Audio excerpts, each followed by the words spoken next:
नमस्कार. मराठी स्टोरीमध्ये तुमचं परत एकदा खूप खूप स्वागत आहे. प्रेम यालाच म्हणतात का? भाग 6. एक हृदयस्पर्शी प्रेमकथा. बोलायला भाग पाडत होतं. तिनं सांगायला सुरुवात केली. सोनल नाव होतं तिचं. नकळत झालेलं प्रेम, तात्पुरतं आकर्षण, प्रेमभंग आणि त्यातनं आलेलं नैराश्य, सर्व काही ती हमसून सांगत होती. नीरवने तिला शांत व्हायला सांगितलं. मेघना जाण्याच्या दुःखाने नीरवमध्येही कमालीचा बदल झाला होता.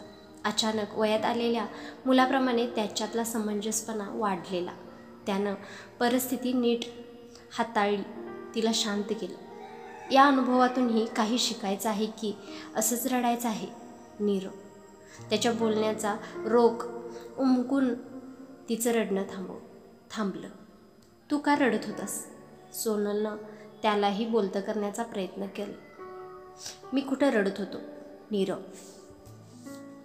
मी पाहिले तुझे डोळे. आता नाकारू नकोस. रडला तर रडला, त्यात काय? सोनललाही उत्सुकता लागली होती त्याची कहाणी ऐकण्याची.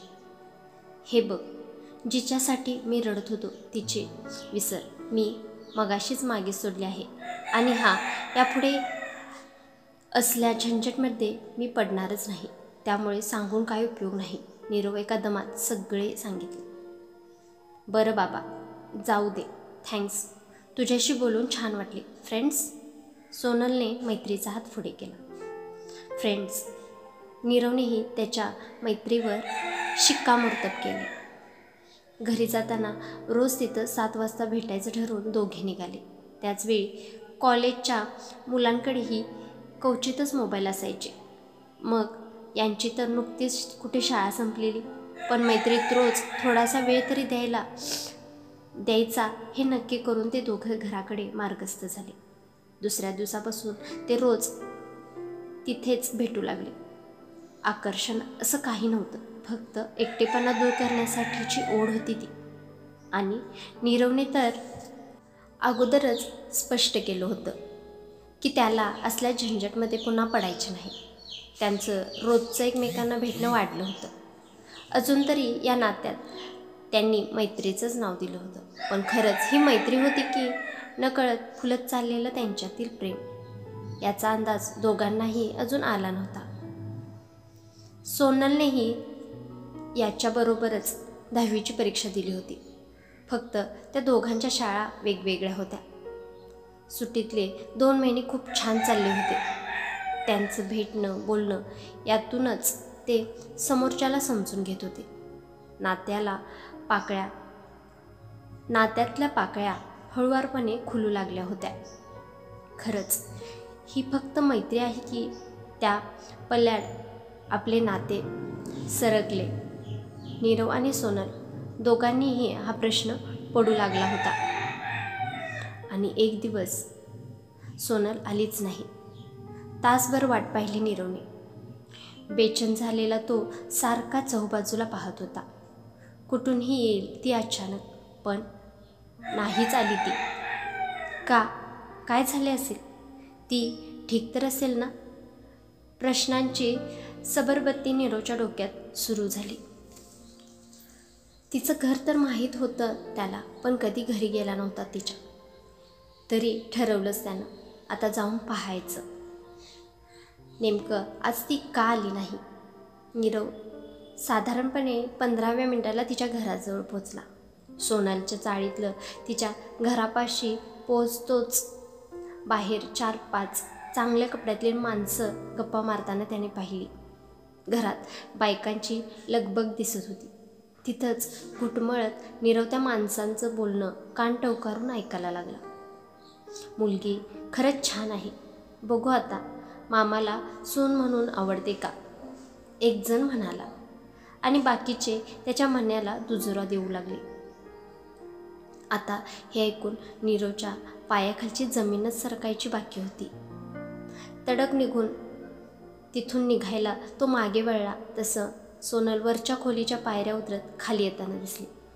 मोरपिसी साडीत तिचे रूप अधिकच खुलून दिसत होतं. मानेवर पडणाऱ्या तिच्या छोट्या केसांनी तिच्या सौंदर्यात आणखीनच भर टाकली होती. सोनालीची नजर नीरववर पडली अन त्याला पाहता क्षणी एक क्षण ती गांगारली आणि ती खाली उतरून काही बोलायला जाणार तेवढ्यात तिला दिसलं की नीरवने रागातच तिच्या चाळीतून पाय बाहेर टाकला होता. मन खट्टू झालेलं त्याचं, पण काही विचार डोक्यात आणायचाच नाही असा चंग बांधून घरी येऊन TV पाहत बसला. इकडे सोनाली ही कावरीबावरी झाली होती. त्याला आपल्या घराजवळ आलेला पाहून काहीतरी सांगायचं होतं तिला, पण तो आला तसाच निघून गेला तिथून, काहीही न बोलता. कदाचित हीच तर त्यांची शेवटची भेट नसेल ना. मनात उसळणाऱ्या लाटांची खळखळ अन तरीही तो शांत सागरासारखा तिला पळताना पाहत, गालात हसत. नीरव त्या रात्री जेवलाच नाही. घरी आईला काही बाई कारण सांगून तो झोपला.